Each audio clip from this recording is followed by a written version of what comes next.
Teatro Aberto hoje trata de um espetáculo que é uma remontagem, uma reestreia. O nosso teatro está progredindo tanto que os sucessos já são reapresentados depois de algum tempo. A peça é Os Efeitos dos Raios Gama nas Margaridas do Campo. O nome assim parece um pouco complicado, mas quem assiste à peça verifica a razão do nome. Fez tanto sucesso a peça nos Estados Unidos que foi filmada com Johnny Woodward, com o nome em português, se não me engano, de O Preço da Solidão. As traduções são sempre muito boas no cinema. E em São Paulo a peça foi apresentada há 4 anos atrás e deu o prêmio Mulher e o prêmio da PCA para a atriz principal, Nissete Bruno, que repete agora a sua interpretação. Será possível que hoje em dia ninguém mais vai pro colégio sem ser com a boca toda lambuzada? Ninguém. A não ser a Tilly. E se ela tivesse passado um pouco ontem, aposto que eles não tinham dado tanta risada dela. Por que estavam rindo dela? Na Assembleia. Ela não te contou da Assembleia? Ruth, você não me disse que ela tinha estado numa Assembleia ontem. Bom, só me lembrei agora. Como é que você quer que eu conte as coisas sem antes me lembrar delas? Uma porcaria de uma Assembleia de Ciências. Do que ela está falando? Ah, eu pensei que ela ia contar pra todo mundo. Imagina só, no meio da Assembleia todo mundo rindo dela. Por que estavam rindo de você? Eu não sei. Tilly! Por que Deus, Tilly? Como é que você não sabe? Ela parecia um espantalho. Ela estava com aquele vestido velho, aquele desbotado, com aquela gola desbeiçada e uma combinação esfarrapada aparecendo. E virando a manivela de um modelo de um troço lá. De um átomo. É, de um átomo. Sabe como é? Tem uma manivela e uma torre comprida. De modo que quando vira aquela coisa lá embaixo, lá em cima, uma porção de bolinhas coloridas começam a pular feito umas malucas. E lá estava a Tilly, virando a manivela, parecendo uma bruxa de pano com aquele vestido velho e a combinação esfarrapada. Enquanto o menino, com os óculos pior que os dela, lia um trabalho tão idiota, mas tão idiota, mamãe, e todo mundo morreu de rir. Até que os professores deram uns gritos com eles. Ah, e o dia inteiro a turma chegava pra mim e dizia: mas aquela é mesmo a sua irmã? Como é que você aguenta? E sabe o Chris Barnes? Ele me disse: ela é que parece que andou precisando de médico de cuca. Puxa, me deu vontade de dar um beijo nele. Tilly, se você não aprender a se vestir direito para ir pro colégio, você nunca mais volta lá na sua vida.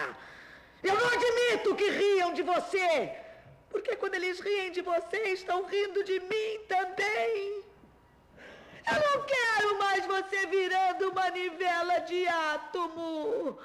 Paulo Goulart é o produtor.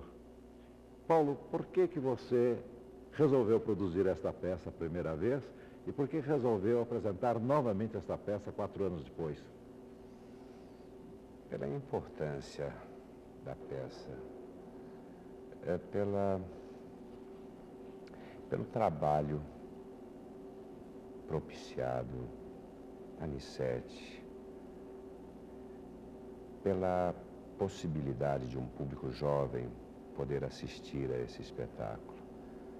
Você sabe que esta peça tem uma censura para 14 anos. É uma coisa um pouco rara dentro da dramaturgia, você conseguir peças que têm esta possibilidade em termos de Brasil, quero me referir, claro. De forma que é tão difícil a gente fazer sucesso na nossa profissão, que quando isto acontece e quando existe a possibilidade de você mostrar novamente este sucesso, eu acho que vale a pena fazer de novo. Mas você acha, Paulo, que a peça, sendo para 14 anos, ela é uma peça superficial, é uma peça que trata assim, ligeira, vamos dizer? Não, de forma alguma. Aliás, essa questão da proibição, a gente sempre faz esse paralelo, não é? Bom, 14 anos deve ser uma coisa muito supérflua. Não é, não. Apenas trata do relacionamento existente entre a mãe e as filhas. E uma relação muito ligada à escola. Então, este é um dos pontos que me parece que tem uma relação muito grande conosco. Tem muita relação com tudo aquilo que acontece em todas as partes do mundo. E esta identificação é que, em realidade, acaba se transformando no sucesso. Quando você identifica um problema, e que ele pode acontecer aqui também, eu acho que a coisa tem um bom caminho aberto. De forma alguma, não é uma peça superficial, não. O dramaturgo que ganhou com esta peça em 71 o prêmio Pulitzer tem sido acusado, como uma infinidade de outros dramaturgos americanos, de tratarem superficialmente problemas restritos a uma certa zona norte-americana, zona de personagens, de pessoas, de indivíduos norte-americanos que não teriam interesse universal. Ora, eu discordo profundamente porque, inclusive, no último Festival Internacional de Teatro das Nações em Caracas, discutiu-se muito esse assunto. Se ainda, porque, veja bem, nesta crítica existe um preconceito ideológico de que o teatro deveria servir sempre ao interesse coletivo, ao interesse social. Bom, em Caracas foi colocada uma questão muito polêmica por um diretor jovem, romeno, em que ele dizia se não era o caso de esquecermos a história, com H maiúsculo, e fazermos as histórias. Quer dizer, narrar a vida, os fiapos de vida desse povo, dessa imensa humanidade amorfa, desses indivíduos que se perdem neste século XX, onde realmente não há mais nenhuma certeza, onde as utopias faliram, onde as promessas faliram, onde a ciência está em xeque com a energia nuclear, etc. Quer dizer, se não seria mais interessante, em vez de estar propondo soluções messiânicas, nós irmos de encontro novamente à humanidade e vermos cada fiapo de vida, cada indivíduo nas suas dores particulares. Então, o Zindel está certo, como Williams esteve certo, sendo que o Zindel é menor que Tennessee Williams. Mas, enfim, em procurar aprofundar uma problemática individual. Agora, realmente, ele parece ser superficial, mas talvez para nós. Eu não acho que ele seja, porque eu já vivi nos Estados Unidos, e realmente essa neurose urbana e essa frustração que a sociedade de consumo e da competitividade instaurou entre o povo norte-americano é um caso muito sério, e eu acho que está muito seriamente tratado na peça. Sempre pensei que aqui em casa nós já tínhamos de tudo, mas você sempre consegue descobrir mais uma coisa que faltava. Que espécie de sementes são essas? De margarida. E foram expostas ao cobalto 60. É uma coisa que eu sempre desejei na vida, foi uma sala cheia de margaridas que foram expostas ao cobalto 60. Deixa eu ficar com elas aqui só mais uma semana. Aí eu transplanto elas pro quintal. Casa grande para 7 famílias. 8 garagens. Puxa, o que é que eu não faria com 8 garagens? Esta peça, ela está baseada num tipo de tradição no teatro americano, que o teatro americano faz muito bem, que é aquela chamada técnica do playwriting, ou seja, o texto é muito bem escrito, é muito bem arquitetado, todas as suas componentes se encaixam muito bem umas nas outras, e o resultado geral acaba pegando o espectador.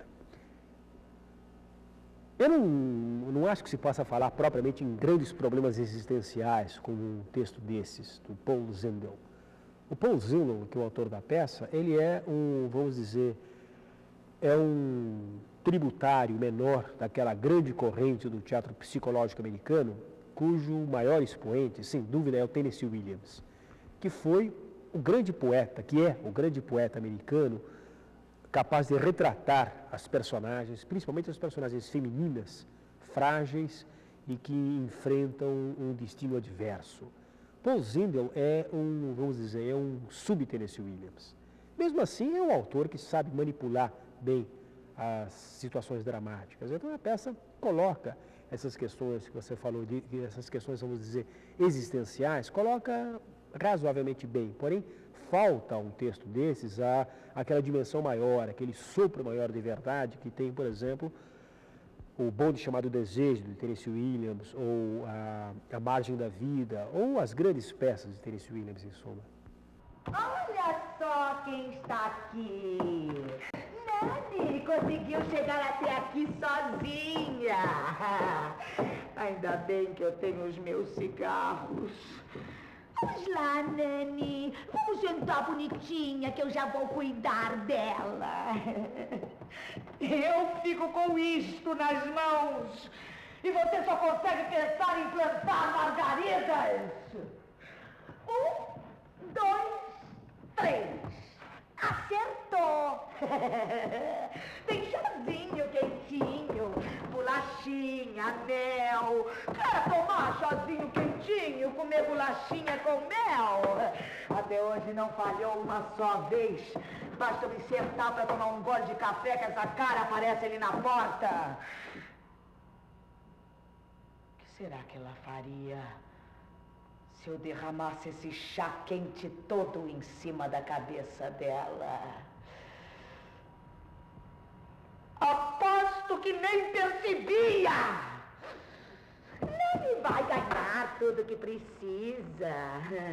Se alguém me dissesse quando eu era moça que eu ia acabar dando mel para um zumbi comer, eu ia dizer que estavam malucos. Tá faltando alguma coisa, Nani? Oh, eu esqueci a colher da Nani, mas vejam só que